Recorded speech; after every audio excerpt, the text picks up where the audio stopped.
और अब अपने पाप धोने के लिए राम कथा करवा रहे हैं। पता है ना आपको, राम कथा करवा रहे हैं अपने पाप धोने के लिए। गौ हत्या का पाप सबसे बड़ा पाप है। ये विधायक खुद भू माफिया बन के काम कर रहे हैं।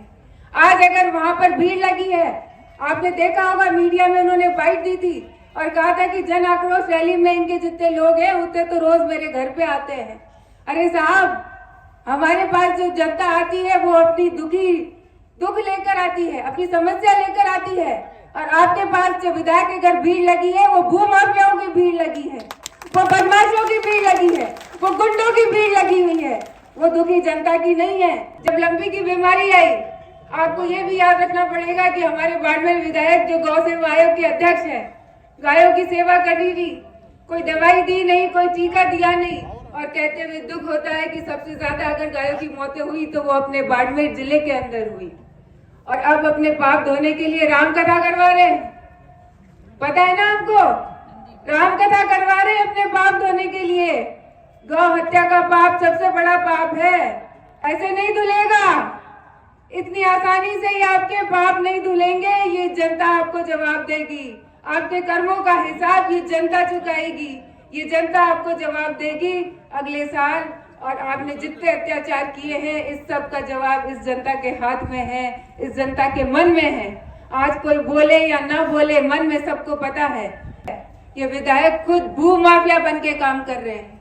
आज अगर वहां पर भीड़ लगी है, आपने देखा होगा मीडिया में उन्होंने बाइट दी थी और कहा था कि जन आक्रोश रैली में इनके जितने लोग हैं उतने तो रोज मेरे घर पे आते हैं।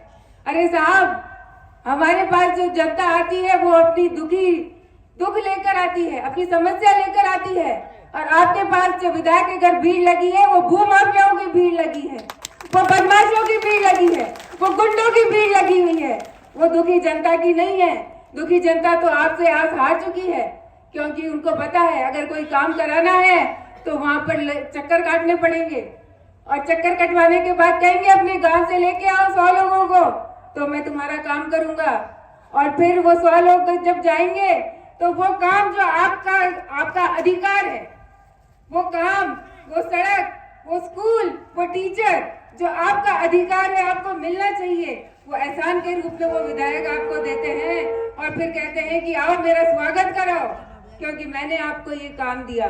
ऐसा विधायक, ऐसा नेता जो हमारा अधिकार हमें एहसान के रूप में थोपे, ऐसा विधायक हमें नहीं चाहिए। चाहिए क्या? इस विधायक को जवाब देंगे या नहीं देंगे? ये जनता के साथ जो विश्वासघात किया, जनता के साथ जो अन्याय हो रहा है, मैं कहती हूँ कि आपातकाल तो एक वक्त लगा था, लेकिन आज बाड़मेर में क्या स्थिति है? आज बाड़मेर में आपातकाल से भी बुरी स्थिति है। अगर कोई आवाज उठाता है तो हाथ पांव तोड़ के डाल दिए जाते हैं।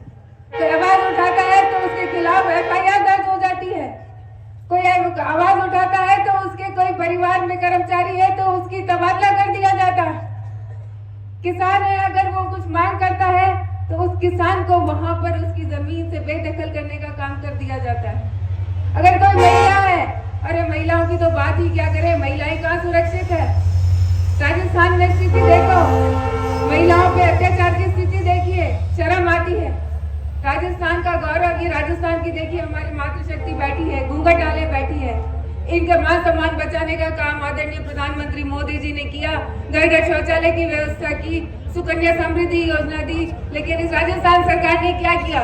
आज बच्चे कहीं सुरक्षित नहीं, थाने में सुरक्षित नहीं है, स्कूल में सुरक्षित नहीं है, घर में सुरक्षित नहीं है। ये महिलाएं बदला लेंगी नहीं लेगी, ये नारी शक्ति बदला लेगी इस कांग्रेस सरकार से और एक एक अत्याचार का वापस जवाब मांगेगी। उनके नेता कहते हैं, बड़ी बड़ी बातें करते हैं, भारत जोड़ो यात्रा निकालते हैं, कभी गौरव यात्रा निकालते हैं। अरे भारत का गौरव खत्म किसने किया? भारत को तोड़ा किसने? एक तरफ मोदी जी है जो 370 धारा हटाते हैं, राम मंदिर का निर्माण करवाते हैं, और एक राजस्थान सरकार है जिसके अंदर एक संत को हत्या करना पड़ता है ताकि वो खनन रोक सके। ये स्थिति है राजस्थान की। राम दरबार है, उसको बुलडोजर चलाया जाता है, सरेआम कत्ल हो रहा है, सरेआम अपराध हो रहा है। क्यों? अपराध पे लगाम नहीं है।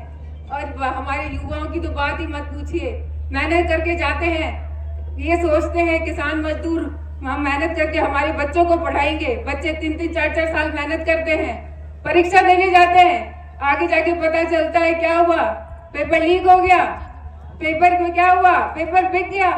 क्यों हुआ? क्योंकि ऊपर से सब मिले हुए हैं। ये युवाओं के साथ धोखा है।